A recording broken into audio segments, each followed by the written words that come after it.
Hello guys, welcome back to my channel. So for today's video, it's all about plant guys. And based on my experience, ito yung plant namin. Binigay siya ng sister-in-law ko sa mother-in-law ko. Ayan, so mag-ano na siya, last December, 1 year na siya.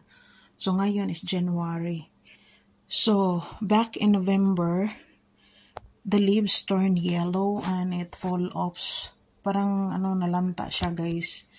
So, yung ginawa ko guys is, kinunan ko ng branches kasi parang prune or basta kinuhaan ko na ng mga sanga guys. Kasi madami na siyang sanga eh.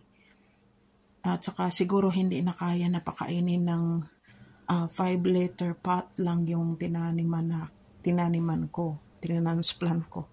So, ayan guys, nag-yellow siya, nangahulog yung dahon niya. At ang ginawa ko ay nilagyan ko siya ng half cup of milk, yung 2% milk. Kasi nangahulog yung dahon na nanga-yellow, parang patay na talaga siya. Parang, oh my God, wala nang magawa tayo dito. So, ayan, nakita ko ng article na lagyan daw ng kunti lang. Hindi yung marami na mag-drip out siya. Huwag ipa-drip out yung milk guys. Yun lang, lang siya sa mahina lang yung paglagay mo at unti-unti lang paglagay ng milk doon sa roots niya. Ayan, parang water pero siya, yung 2% milk nasa refrigerator ninyo. So, ayan. So, ayan guys, after few weeks, ito na ang bumalik siya guys, gumanda siya. Ayan, nag-green na uli yung mga dahon niya, like green talaga yan. Ganyan. Ayan.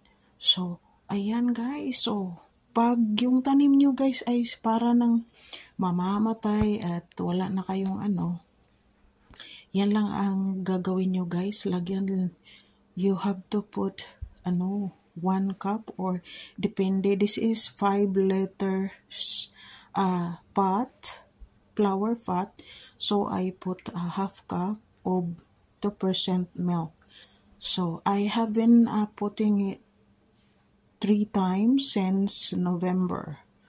Ayan, half cup lang, half cup only.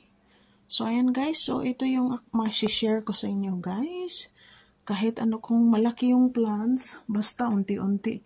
Siguro, wag nyo lang maramihin kasi baka mamamatay din yung, kunti lang. So, that's it guys. Thanks for watching. I hope this helped. Let me know in the comment below if nag-work ba sa mga tanim din ninyo. Thank you everyone. Have a great day. Bye-bye.